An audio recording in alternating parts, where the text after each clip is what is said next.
ఇప్పుడు నీవు ఏ రాజ్యంలో ఉన్నావు?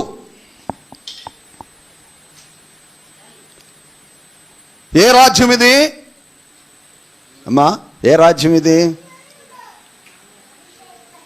ఏ రాజ్యం? ప్రజారాజ్యం. దేవునికి మహిమ కలుగునుగాక. హల్లెలూయా.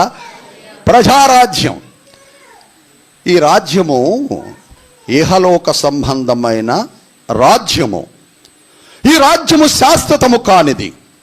ఈ రాజ్యములో దేవుడు ప్రవేశపెట్టినటువంటి మనుషులందరూ కూడా కొంతకాలమే. వాళ్ళు యాత్రికులంట, పరదేశులుగా ఉన్నారట.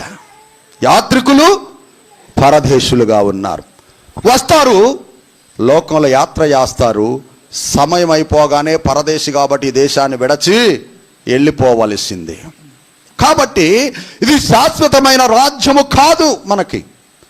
ఈ రాజ్యములో నీకు ఏమున్నా, ఎన్నున్నా, ఎన్ని సమకూర్చుకున్నా, నీకు రక్త సంబంధికులున్నా, నీకు భార్య ఉన్నా, బిడ్డలున్నా, ఎవరున్నా, ఎన్నున్నా, అవన్నీ కూడా విడచి ఒకానొక రోజు ఎక్కడికి వెళ్ళాలంట?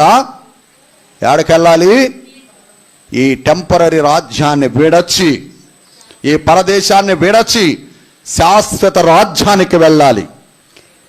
దీన్ని గమనించగలిగిన వారు ఎవరున్నారు చెప్పండి?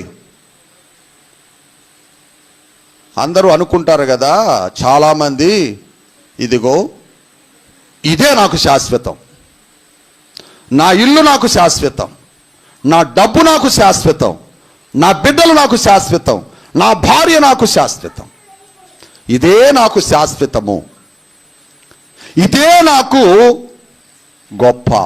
దీన్ని చూసుకొనే చాలామంది అతిశయ పడతా ఉంటారు. కానీ కీర్తనాకారుడు గూఢమైన మర్మాన్ని గమనించాడు. ప్రభువా, ఈ రాజ్యము అశాశ్వతమైనది, నీ రాజ్యము శాశ్వతమైనది, నాకు అది కావాలి ప్రభువా అన్నాడు.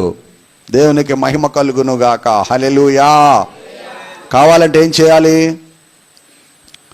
ఈ లోకంలో ఉన్న నీ ఇల్లు వదిలేయి, నీ ఆస్తి వదిలేయి, నీ బిడ్డలను వదిలిపెట్టు, నీ భర్తను వదిలేయి, నీకున్నవన్నీ వదిలేయి, లేకపోతే నీ భార్యను వదిలేయి.